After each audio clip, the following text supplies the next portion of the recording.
The following is an exclusive presentation of WI Garden Media, the voice of Garden Talk Radio.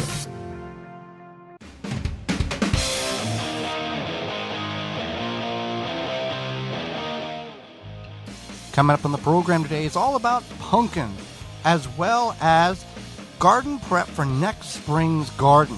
And our guest will be author and chef Valerie Rice, and will answer your garden questions. The hour is full, and it starts right now.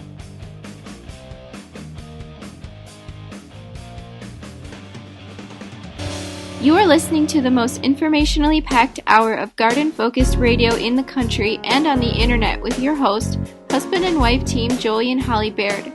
This is the Gardening with Joey and Holly radio show. Welcome to the Gardening with Joey and Holly radio show. Happy you're hanging with us for today's episode. I am your host, Joey Baird. Beside me is my wife, co-host, best friend, and gardening partner, Holly Baird. This program is for you, about you, to help your garden grow better, to maintain your landscape, grow healthier trees, make your grass look greener, as well as preserving what you grow. If you'd like to get a hold of us during the hour, you can certainly do that by two very easy avenues. One being the email address at gardentalkradio@gmail.com. That's gardentalkradio@gmail.com. You can drop your message there. If you'd like to talk to us, you can do that at Garden Talk, 1-800-927-SHOW. That's 1-800-927-SHOW, 1-800-927-7469. If you can't get through, leave a message. We will call you back with the answer to your situation. Well, big show lined up for you today. We're going to get right into it and talk about pumpkins.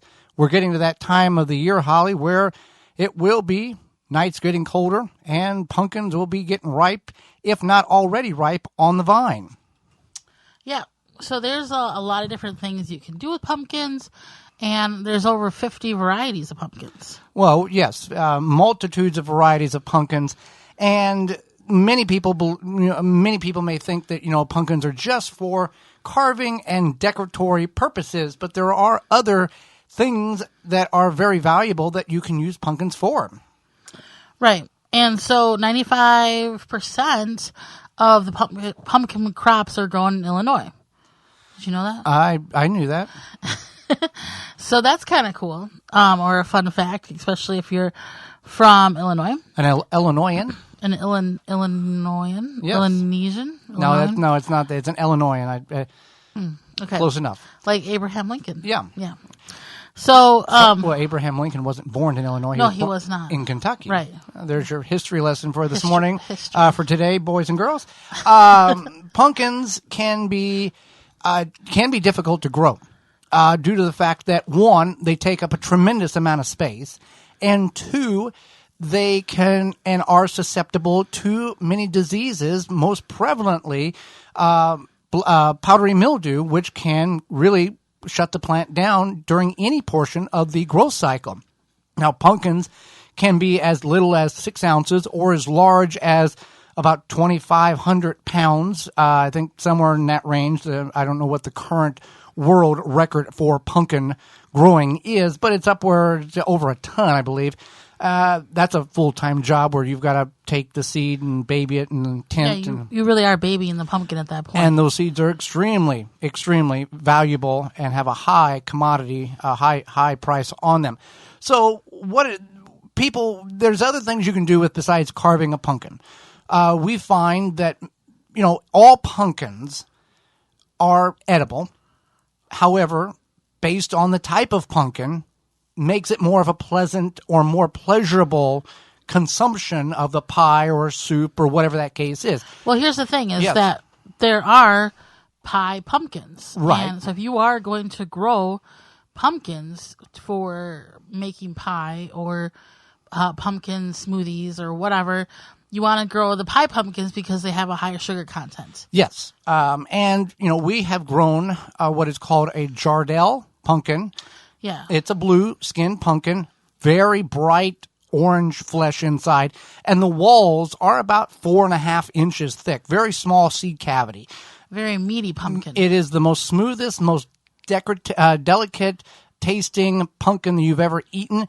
great for pumpkin pies. That's really what we have used it for. We'll get into how you can preserve these pumpkins momentarily, but you can eat a jack-o'-lantern pumpkin. However, these have been bred over decades for that quick, thin wall, easy to carve capabilities. That's the primary goal of a jack-o'-lantern. It's more stringy too. Yes, it's very stringy. It's not meaty. So jack-o'-lantern pumpkins are bred to become jack-o'-lanterns, and then there's pie pumpkins, and then there's even like different decorative pumpkins. Some of them will have like the knots on the outside that make kind of cool decorations. It's kind of, I think there's one called a peanut pumpkin. It's got the sugar capsules on the outside. Those are good. You can make dumplings out of them. We made dumplings out of some kind of pumpkin one time. I thought it was a Ghirardelli, but maybe it was something else. Maybe something else, yeah. Yeah. Now, the seeds are edible. They can be roasted. Many people find that a very exciting portion of their fall is you can roast the pumpkin seeds and then you can season them however you want. You can also do what we have done in the past is make pumpkin flour and pumpkin seed flour. This is an option for you, maybe if you don't consume gluten or if you want a high fiber flour. Pumpkins themselves are high in fiber, and then when you dehydrate the whether it be the seeds or the pumpkin, and then grind that into a flour, that's a high fiber flour as well. Now, this is not, I'm going to make a pie and I'm going to use it all pumpkin flour. There is a ratio, and if I remember correctly, it is like 3 parts pumpkin flour to 1 part. No, it's 1 part pumpkin flour. Okay. To 3 parts. There's a ratio. You can't just use it all the pumpkin flour. And what pumpkin flour is, you take the pumpkin flesh, grind it up to smaller pieces, dehydrate it, and then grind it to a powder or a flour consistency. That's your flour. Same thing with the seeds. The seeds, you let them dry, you grind them to pulverize them to a powder, pumpkin seed flour. That's as easy as it is. Right. So that is... And there is a shelf life on these as well. Right. They will go... just like any flour, it'll go bad. Right. It'll go essentially rancid because it's a more natural... Yeah, it's all natural. I mean, it's not more natural, but it's because it's not like wheat, where wheat is made to dry and to store. Pumpkin flour is not necessarily made that way. So you could put it in your freezer to keep it fresh. That's an option. As opposed to just on the shelf to keep it fresh for longer. But just like anything that you have in your home, there is a shelf life on it, and at a certain point it will go bad unless you've bought a sandwich at a fast food restaurant and French fries that will sit underneath your child's booster seat for 7 years and still be as good as the day you bought them. Most of the stuff that you're growing or buying at the farmer's market, there's a short shelf life, and it will decompose and turn into compost material much more rapidly than what you may expect. Right. So there's a lot you can do with pumpkins. What can we do? Well, one is you can whip up some pumpkin puree. So that sounds good. But if you... like for pie. Like for pie. Or you can make like a pumpkin butter. Oh, okay. Where you add some pumpkin spices and some sugar. And it's... something that you can just like put on some toast or something. So back to the pumpkin butter, you cannot can pumpkin butter safely. However, you can apple butter safely because the thickness of it. Yeah, it's more viscous. More viscous.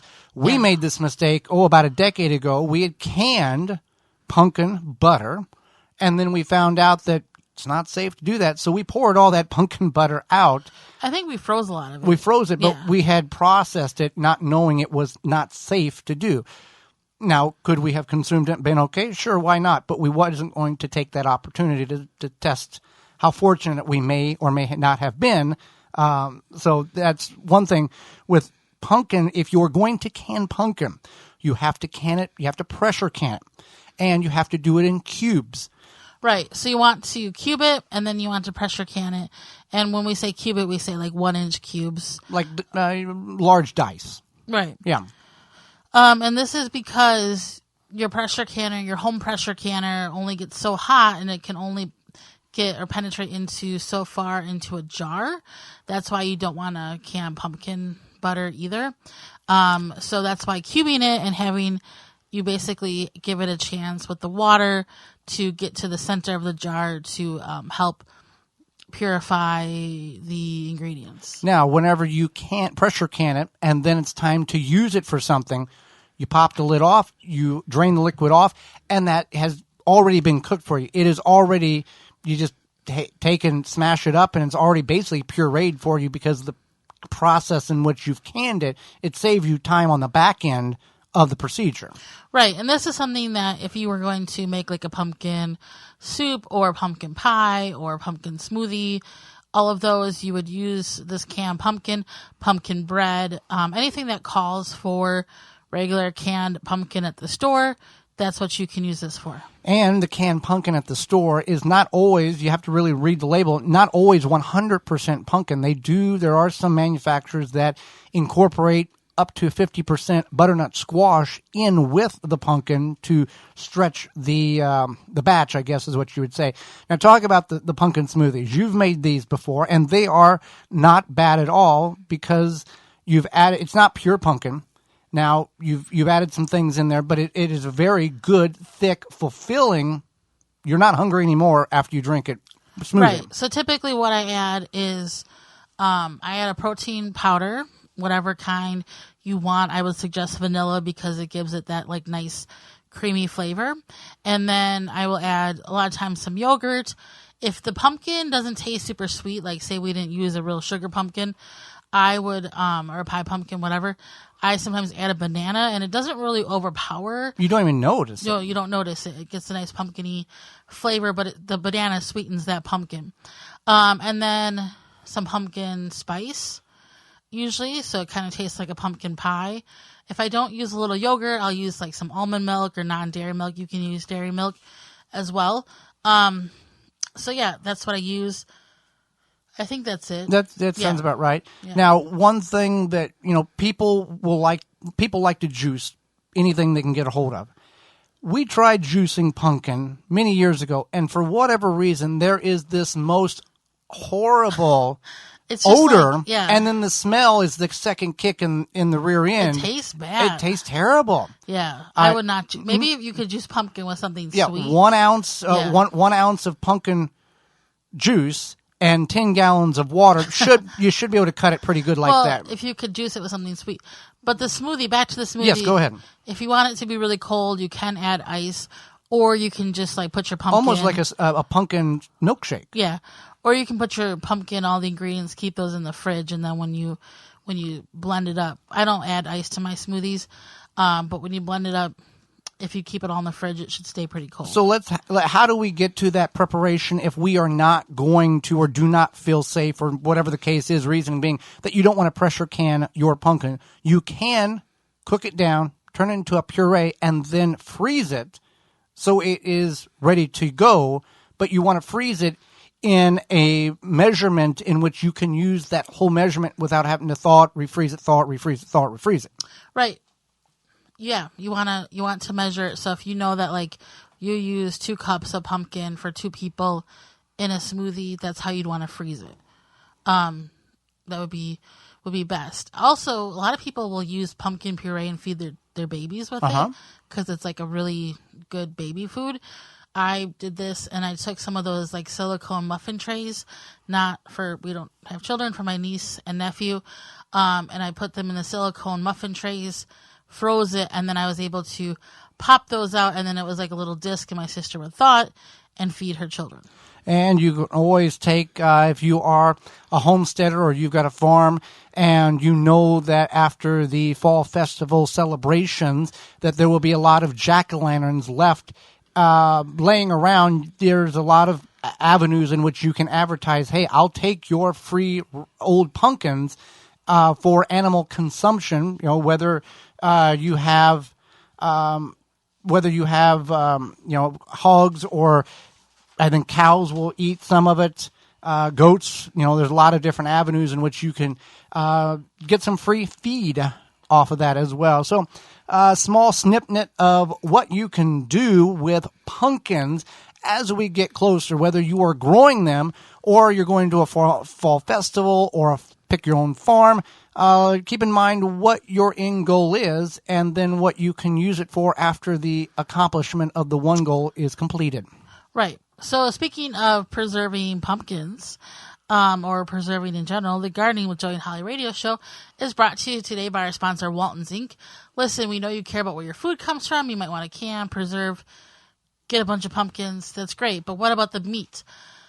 At Walton's Inc., you can get all the equipment, seasoning, and supplies to make sausage, jerky, and any other meat product your way to your high standards.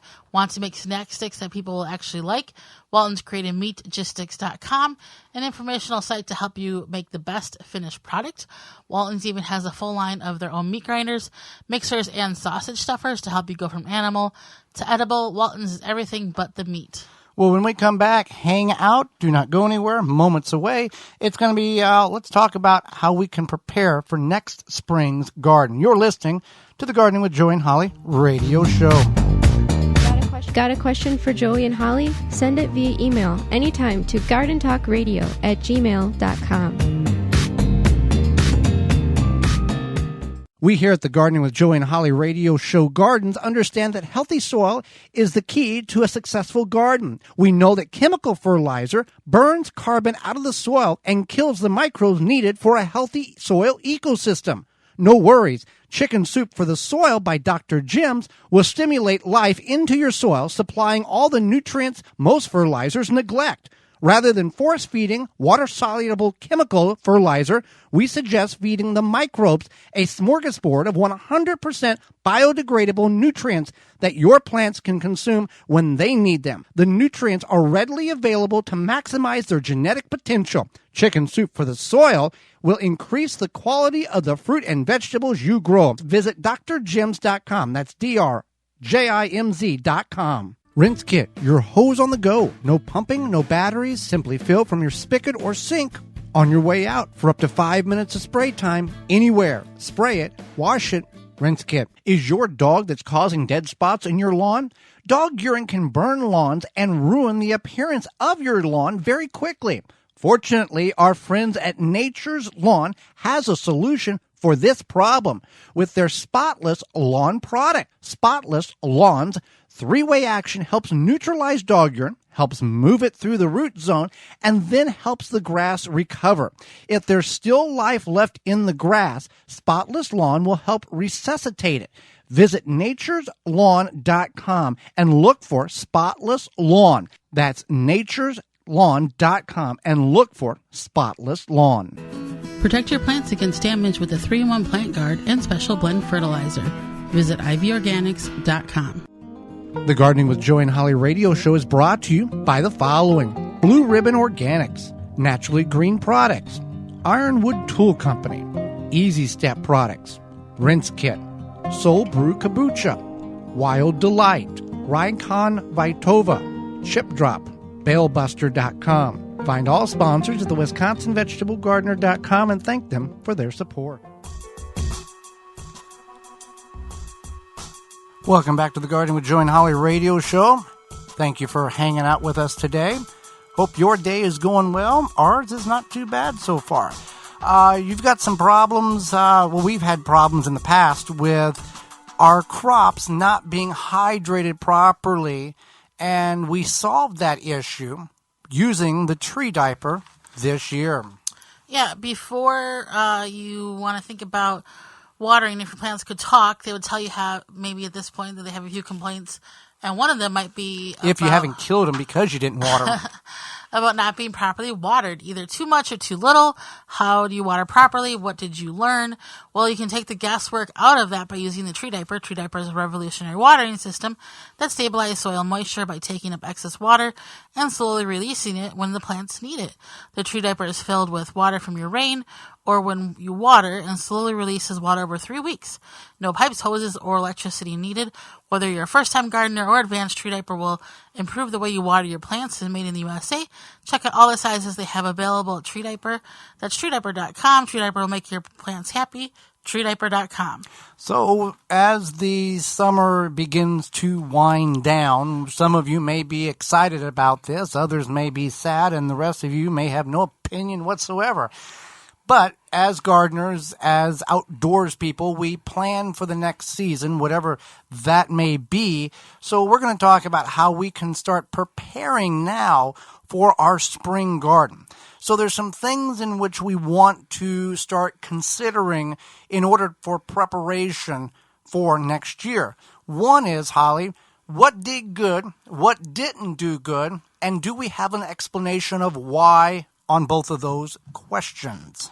This is a good question, and I think a lot of people learned this summer about the importance of consistent watering. We had a lot of drought in many places throughout the U.S., and I know, like, when we spoke at the state fair, somebody had asked us about our raised beds, and I said, get irrigation. If you're going to invest in the raised beds, also invest in irrigation because of the fluctuation of moisture, essentially. And whether you're using tree diaper, water hoop, quick snap, drip works, based on the situation and the manufacturer, there are as sophisticated as, no matter where you're at in the world, you can push a little button on your phone and it will turn the water on, or as simple as going over and turning the faucet on and then turning it off in 20 minutes, or like the tree diaper, you don't have to really do anything for your plants to get hydrated. Right, and that's definitely something to keep in mind. I think another thing is soil test. Now, this wasn't something for us, but I know a lot of people, they're always asking, is a soil test worth it? Should I do this? And I think if you have to ask the question, like, do I need a soil test? The answer is probably yes. Yeah, you've got a plant that's doing something very abnormal, and it is sometimes because of a lack of nutrients in the soil or an abundance of nutrients, which is causing that plant to grow irregular. A lot of green foliage, not much fruit, potential too much nitrogen. A lot of other things can potentially cause the issues that you are seeing in your garden. Now, Holly, some people, I'm not naming names because I don't know names, but they will continue to practice the same method of gardening year after year, and the same results happen, and those results are not always good, but they continue to do that. What is that called? Insanity. There you go. Yeah. The definition of insanity is? Doing the same thing over and over and expecting different results. That's also a dating tip there for some of you. Yeah. If the same thing continues to happen, maybe you're the common denominator, not the person that you're trying to date. But that's a side note for a different time, different place. Right, exactly. But if you continue to, plant the tomatoes in this method, this procedure, and you still get crummy harvest, you need to figure out, maybe I'm doing something that I shouldn't be doing, and ask questions. And if you don't know the answer to a question, it's not a stupid question to ask. Right. I agree, especially when it comes to gardening. I mean, we even have issues that we have to sometimes do some research on. We've reached out to some very large names in the industry and said, hey, here's what's going on. Can you help us? Because we are out of ideals and resources of why this is occurring. Right. So that's something to keep in mind. And this is part of the rotation of crop problem potentially as well. Yeah, you want to rotate your crops, especially crops like root. One is root crops, not necessarily like potatoes or carrots or anything like that, but onions, garlic, shallots, anything in that family. Leeks, you want to rotate. I don't know why, but you want to rotate. I'm assuming that it must be something that, like, maybe they leave something back into the soil or some sort of situation like that. But you want to rotate those crops. Well, in our situation, we have 8, 10, 12 large raised beds. How does one rotate crops if they are dealing with a size such as a 4x4 raised bed or in-ground 4x4, 16 square feet, where space is very, very limited, in which you can't move it across the yard. You can only really move it 2 feet to the left. Right. So that is a good question. If you can't move it far, then you should just move it as you can. Don't put it in that same just spot. Don't put it in the same spot. So if you have say you have 6 rows that are right next to each other, just move everything over a row and then put that other end row to the front. You've done the best that you can with with what you have to work with. And I mean, I grew up with a 4x4 foot garden. And I keep hearing about this postage stamp of a backyard, and I've seen one picture of a pumpkin that you sort of carved. It looks like a recycling symbol. The chasing arrows. The chasing arrows, yeah. I have another picture of me holding a zucchini. Yeah, I've seen that, but there's a lot of stories. Take a tour? Yeah, I would like to. There's a lot of stories in your family that people don't want to talk about. The rhubarb in the ground, nobody wants to talk about it. I don't know what happened there. Can't grow rhubarb in the ground because some horrible thing happened 35 years ago. But bringing compost in. Yeah, that's very smart. And that's another thing is building your soil. So maybe you're like, I'm having these issues and I've grown in the same spot for 37 years and just threw a handful of fertilizer in at the time of planting every year. What am I doing wrong? You need your soil, essentially is what it is. That's the lifeblood of the plants. Just like us, we have to eat things. The plants want to have good soil. But what kind of compost is best? Should you use your compost or should you invest in purchasing compost, not necessarily in a bag from a big box store, but a formulated mix from your local independent garden center? If you have compost that you've made yourself, and we all can never make enough compost, have you composted it safely or correctly to where it is heated up to the appropriate temperature in order to kill the weed seeds, that you're not broadcasting the seeds back into the garden of weeds and then now you've got a yard instead of a garden? Well, that's what's important, is you need to know what's in your own compost and if those seeds are going to be alive or dead. So if you want to use some of your own compost, you could, but you could also put it at the bottom of a raised bed, or even if you wanted to kind of supplement a flower bed or something at the bottom of that, and then that could be helpful too. You be wise about it if you are not certain that it is 100% seed free. If you get a grow bag from Root Maker, use coupon code Radio21, save 10% on your order, and fill the bottom 2 or 4 inches with your compost, and then fill the rest of the 12 inches with store-bought or garden center's compost, and you're using it as fill, basically. Yeah, you're using it as fill, but at least you're using it for something. If you know that it's going to be hopefully weed seed free, you have a pretty good shot that you think it would be. You've turned it. It's got the right temperature. I give you a thumbs up because we are not very on schedule with that in our garden. We're pretty lazy composters, but at least we do it, right? Yes. Can we get some credit for that? Let's talk about mulch here. Mulch is one of the easiest and should be one of the most utilized materials in your garden. And in the fall, you have ample opportunity to acquire as much mulch as you could possibly care to acquire, meaning leaves and straw. Now, the leaves we all know where the leaves come from.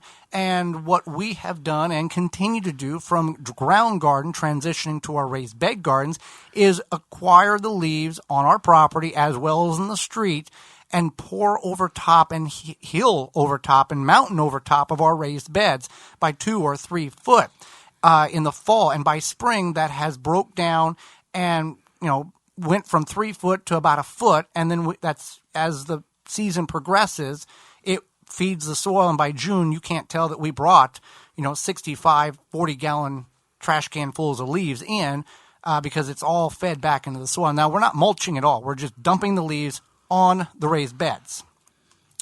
Right. And straw is another avenue in which you can use as a mulch. Now, in the fall, everybody has the hay rides, the fall festival parties, and even after Christmas, a lot of the nativity scenes are constructed with straw bales, and those are tossed to the curb in urban settings, and you can go by and pick those things up and put in your car. They might be a little heavy, but they would work great as a mulch material for your garden. Yeah, you can pick that up, and you can put it in your shed or garage or wherever, and then you can have mulch, or you can mulch, if it's not sopping wet and you can get it apart, you can mulch right then and there put it down in the fall, and then it's ready for the spring. Straw bales are typically, I don't know, between $5 and $8. What we're seeing right now at the stores, if you got a deal with a farmer, that you can probably get a better rate. But in the fall, after the fall, the Halloween season, you can take those straw bales, and if you don't want to use them as mulch, you can you can set them up in your garden and get ready to use them for a straw bale garden in the spring. You don't want to condition them right now, but you can set them at where they're going to be next spring, so you're ready to go. All you have to do is get Bale Buster from Learn to Grow a Straw Bale Garden and condition it, and away you go. You're already 2 steps ahead of everybody else. Right. So then you also can organize your tools. Oh, but I just dig them out when I need them. Yeah, that's fun. Yeah. And that's our method, and it's not fun. Oh, I didn't know we ever had this tool. Yeah. Where did that tool go from? So you can go through your tools, you can clean them off, you can put some oil on them to get them ready for next year. Like an olive oil or a kitchen oil. You don't like a cooking oil. Some people will use like a motor oil, a petroleum product, but if you're really a true organic gardener, you would be putting a petroleum product on your shovel and then putting the shovel in the soil. No, you can use like an olive oil, cooking oil. And some people, it's whatever it is. So I'm just saying some people are very concerned about what they do in that situation. Other people, it's just protecting the metal from rust. And then we have to look at our raised beds if we're building raised beds and what maintenance may be needed for them.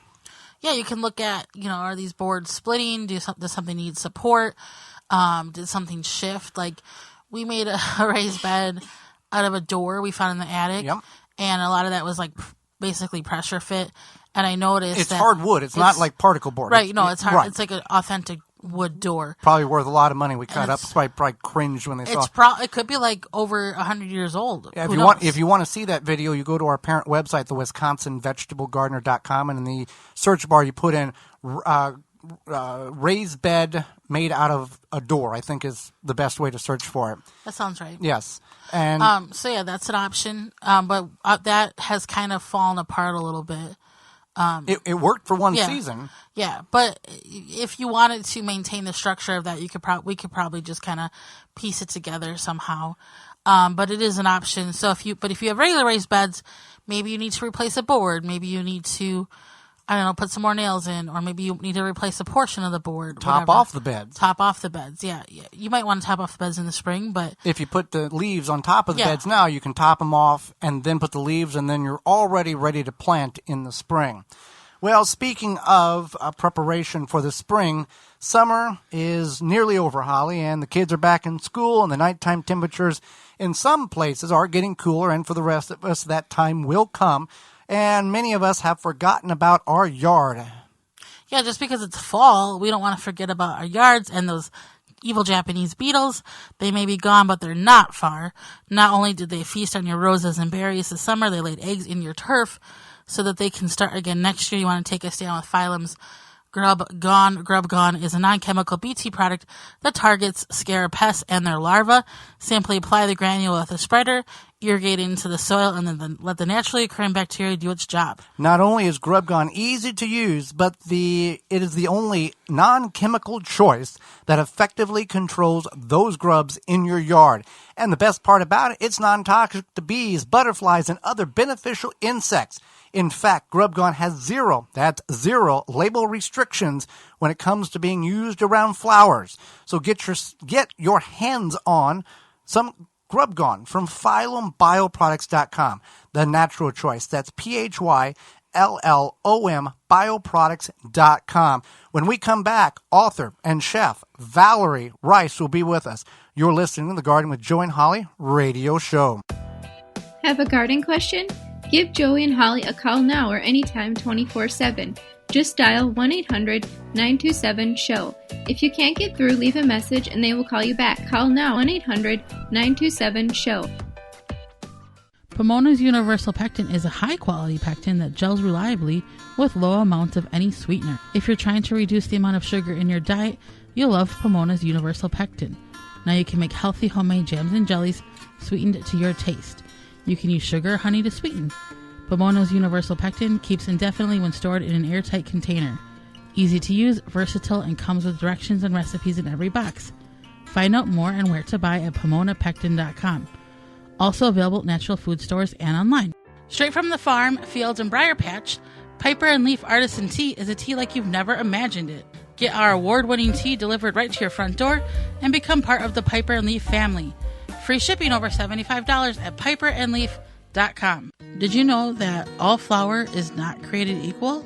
Janie's Mill carefully stone grinds all their certified organic wheat, rye, corn, buckwheat, and heirloom and ancient grains so that you get every bit of taste and nutrition nature intended. Some flours really are better than others, and you deserve the best. Get it at janiesmill.com. Brought to you by Blue Ribbon Organics, providing locally made organic compost and soil blends for gardens, farms, landscaping, and more. Visit BlueRibbonOrganics.com or call 262-497-8539 to find their products nearest you.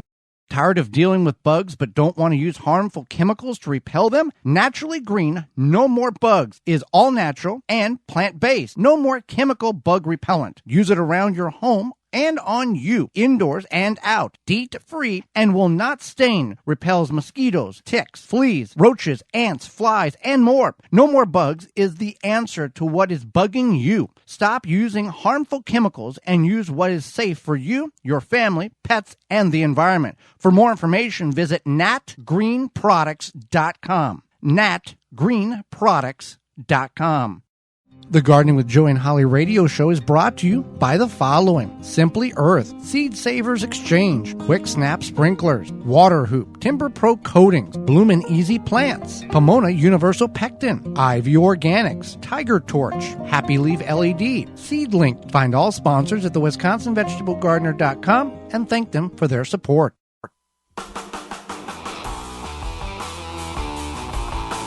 Welcome back to the Gardening with Joey and Holly radio show. Valerie Rice, moments away, but just because summer's winding down, that doesn't mean the Yellow Jackets have decided to go home for the winter. They can still be very aggressive, and Rescue has a product that can prevent you from being injured from them.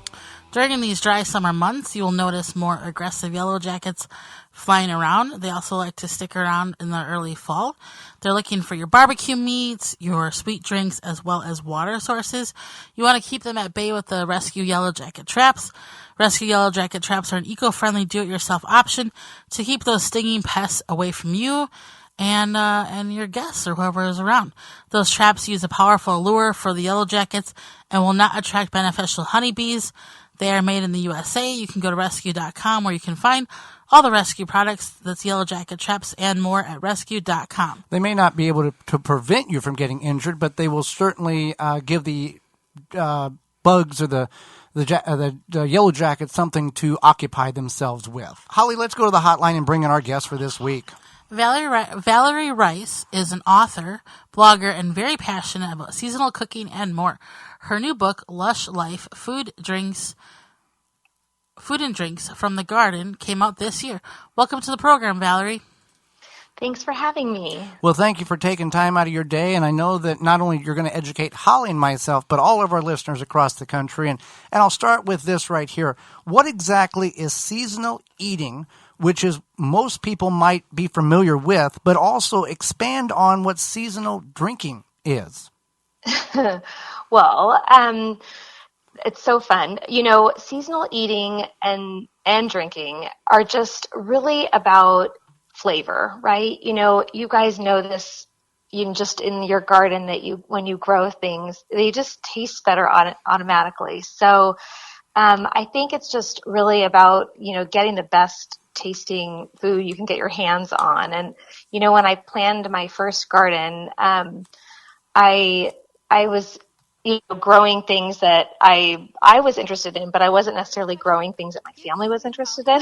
So it was a big learning lesson in that regards. And then we just kind of had to dig deep and plant things that we all like to eat and with flavor in mind. And really, the garden lends itself to such great flavor and such beautiful food and drinks. And so it was really important for me when we put the book together that we created plenty of recipes for cocktails and mocktails and how to utilize all of that beautiful produce that tastes so great in the backyard. So, and, I really wanted it to come from an approach of, a home cook and not, when you're at home, you don't have access to all those ingredients that those amazing bartenders have, but you do have access to beautiful produce that tastes great. Just with very simple, you put some, your favorite gin together and you muddle some lemon verbena and sparkling water, and you're on your way to a beautiful, delicious cocktail with only like 3 ingredients. Now, with your cocktail making, is there a process where that these ingredients are going to go together, or is there some experimental going on that you go on, hey, this worked out really well, but we're never going to do this again because it was horrible? Well, I think it definitely depends on how many cocktails you've had. But no, I think, that old adage of like what grows together goes together is such a great learning lesson when you're experimenting.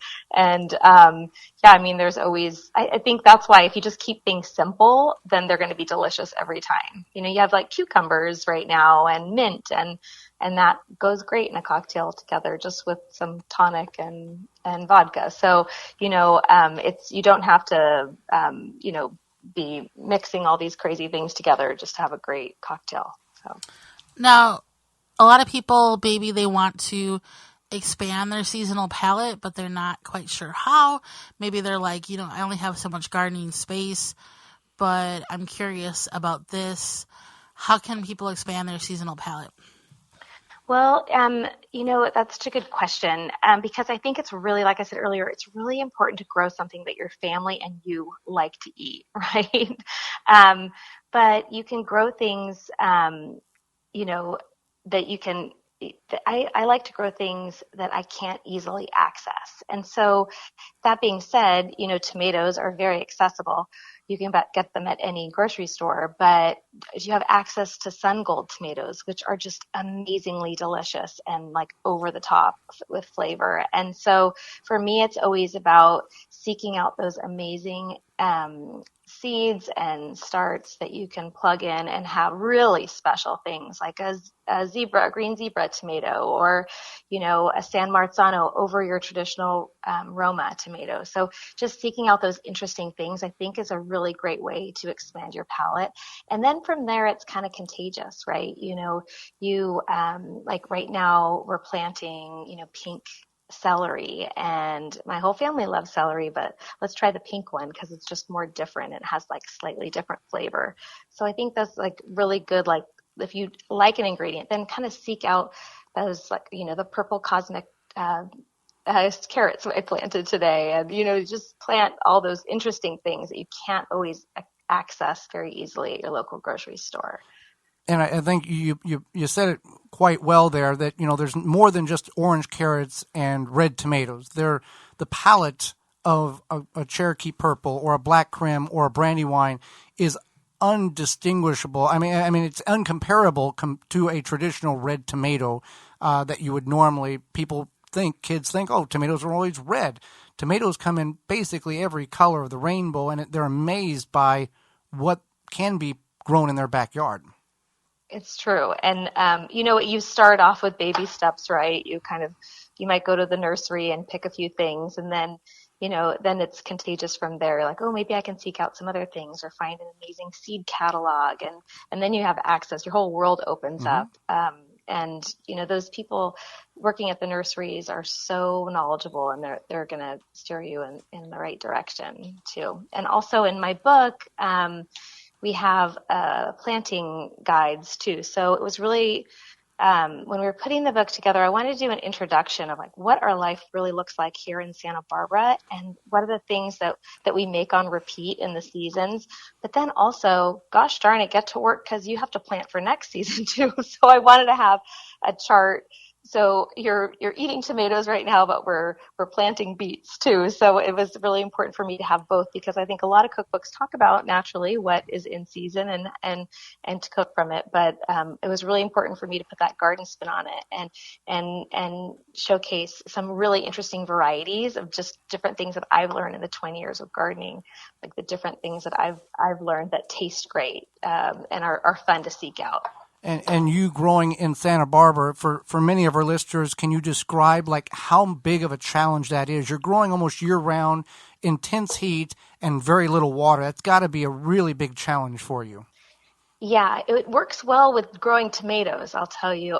I think the best tomatoes don't need that much water. But, we're lucky here in Santa Barbara because we're coastal. So we don't have, the Inland Empire or, the San Joaquin Valley. It's really hot in the summer.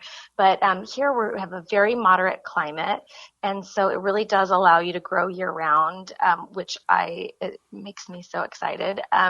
But it does, you're right. It takes a lot of effort and forethought and trial and error. But really, like if you just kind of stay on it and you move the things, like I don't know how you guys are right now, but I've just gone through the process of pulling out a lot of my tomatoes. They just were underperforming and didn't look good anymore and really weren't, fruiting.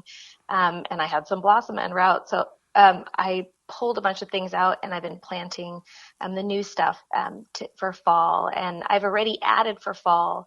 One of the things that's really important to keep in mind when you're growing a 4-season garden is that, you can have your tomatoes growing and your cucumbers growing, and then you can plant some leafy greens underneath. So it gets a little bit more shade. And then when you pull the tomatoes out, you have those that are already planted and ready to go. Definitely. So, yeah, you kind of touched on your book a little bit, but your book, Lush Life, Food and Drinks from the Garden, it's a cookbook. Aside from, that seasonal eating, what will inspire our readers to pick up a copy, and what's something unique or different in it that would intrigue them?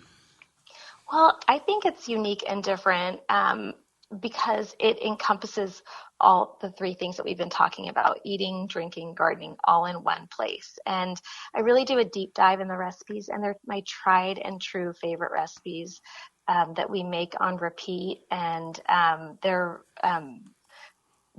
just really accessible too. Is also important for me, not to like have a bunch of crazy ingredients in something. I wanted something that people could really cook from simply. And because really the best food, the most seasonal food, is the most tasty food, right? I mean, you don't need to do a lot to a, tomato to make it taste good. You slice it, you put a little sea salt.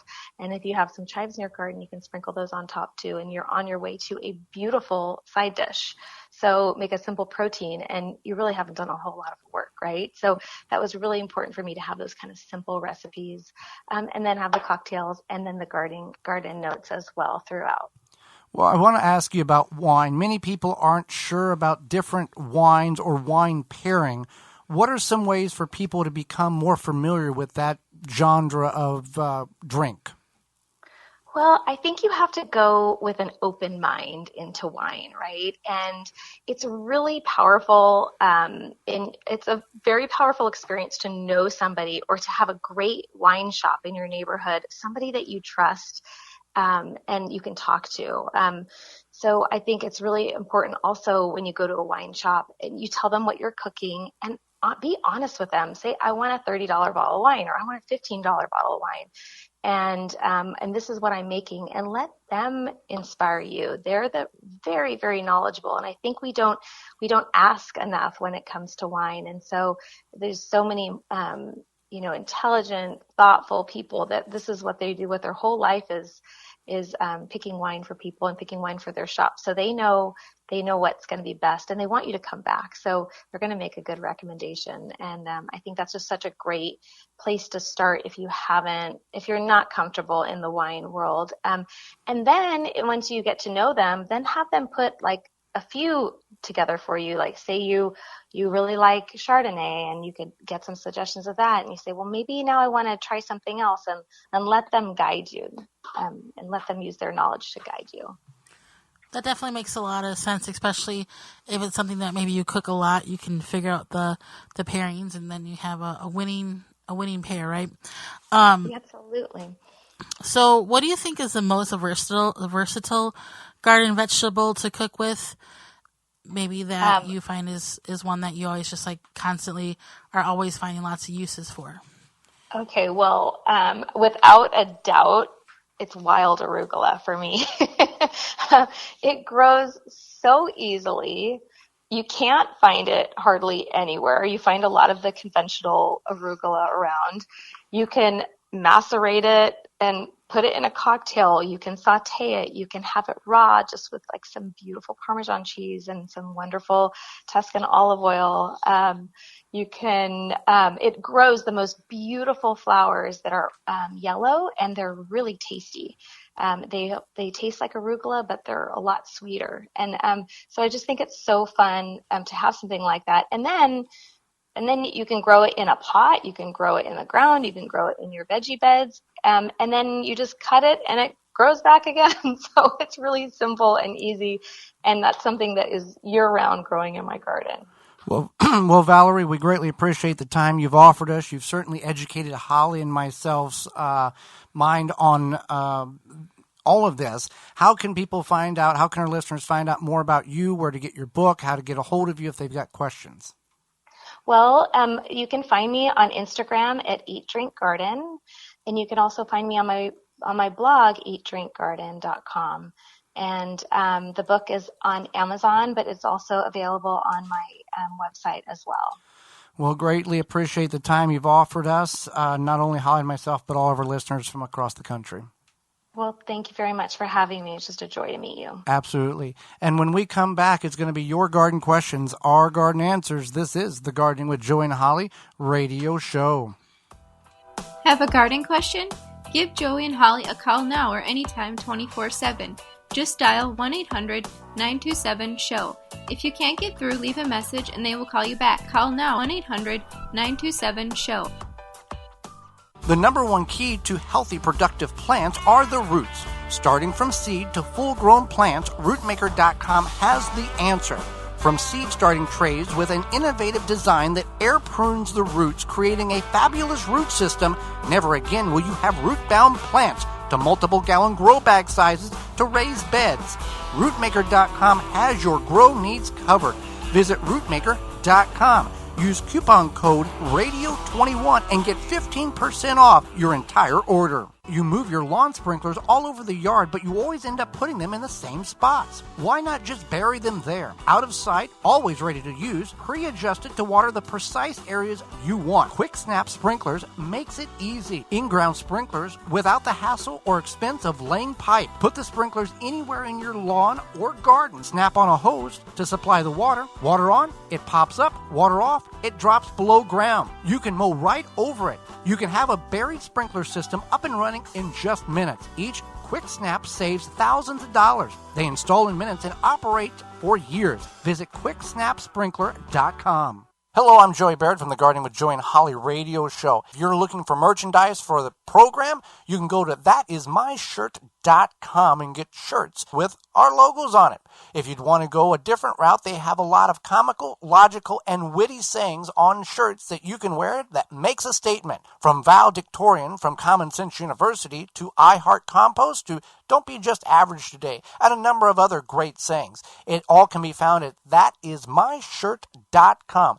Thatismyshirt.com. Sizes from small to 5 extra large and multiple colors per shirt to choose from. Thatismyshirt.com. The Gardening with Joey and Holly radio show is brought to you by the following: Pro Plugger, Dripworks, Waltons Incorporated, Tree Diaper, Janie's Mill, Phylum Bioproducts, Chapin Manufacturing Incorporated, Nature's Lawn and Garden Incorporated, Deer Defeat, Dr. Jim's, Rootmaker. Find all sponsors at the WisconsinVegetableGardener.com and thank them for their support.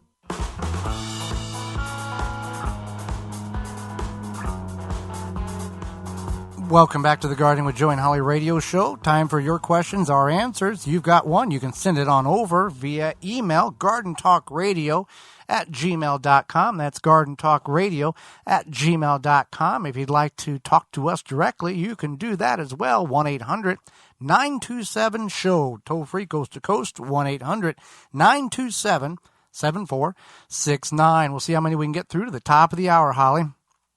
I have an overwhelming amount of cherry tomatoes. Can you can them or have any other suggestions? Well, you can can them, correct on that? You can can them. You have to peel them, so may not be as much fun as you once thought. No, but if you have like a food mill, you can put them through that. and then you can make like a tomato soup sauce, whatever. So that is an option. You can throw them in with like your other tomatoes if you are going to can them. Another thing is you can dehydrate them. Oh yeah, dehydrate. Now, if you've never dehydrated, listen up here. I got a little secret for you. If you've never dehydrated tomatoes and you've only ate fresh tomatoes, dehydrate some tomatoes, whether with a dehydrator or in your oven. It's like sweet pieces of candy that's healthy for you. It is very, very, you think a homegrown tomato tastes good, you wait until you dehydrate that homegrown tomato. Even better. It's very good. I agree. Even better. We're going to dehydrate. We went through 8 trays. We're going to do another 8 trays just because, and the cherry ones work. We didn't go through 8 trays, did we? Yeah, we are. They're not counting, neither are we, but it was even, and we tried a green tomato, and it tastes just as good dehydrated as the ripe tomatoes did. Right. Interesting. What do we do with this green tomato? Dehydrate it. Yep. You definitely, if you're not dehydrating tomatoes, you're missing out on something. You should at least try it once and get the T-shirt, and you will be happy that you did such. The T-shirt. The T-shirt. Did it, done it, got a T-shirt. You know that? Mm-hmm. All right, next question. I saw that you have used pine needles in some of your videos and photographs, and they are brown and very dry. I have a huge evergreen tree, and I would like to use my free needles as mulch. Can I use them as they are green, that they've come off the tree, by putting them around certain beds and roses primarily? Is that okay? Can you do that?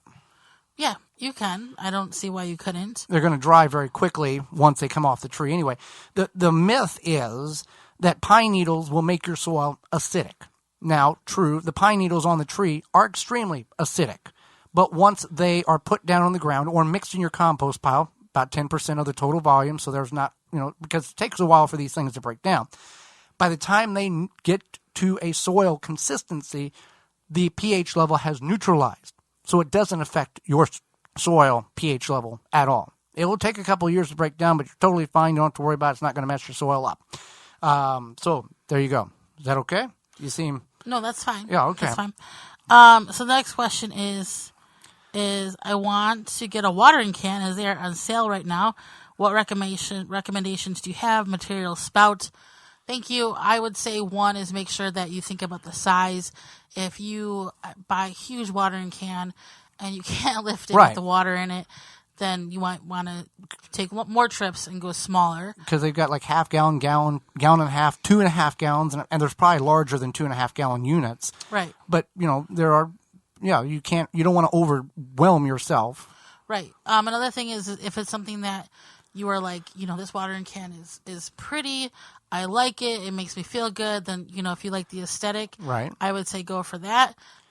We like metal watering cans. With the exception that the spout would be removed, that the spout can be removed. Yes. The watering can, the metal one we have, the spout cannot be removed, and it gets clogged all the time. So get one that you can unscrew that spout and clean it out. Or if you can get one that has multiple different shower capability, like a little dial, I don't see nothing wrong with that. But also the key is, don't leave it outside all the time. Plastic or metal. It doesn't work very well. And, like you said, a small one's okay. A small is really a large with a little extra walking. Right. I didn't know you were so passionate about watering cans. Well, it's the lifeblood of our garden. You got to, yeah. I know. But I mean, so hopefully that will help you make a decision that's best for you. Size, material, make sure you can lift it, and then make sure you have a spout that is removable so you can clean out that very easily.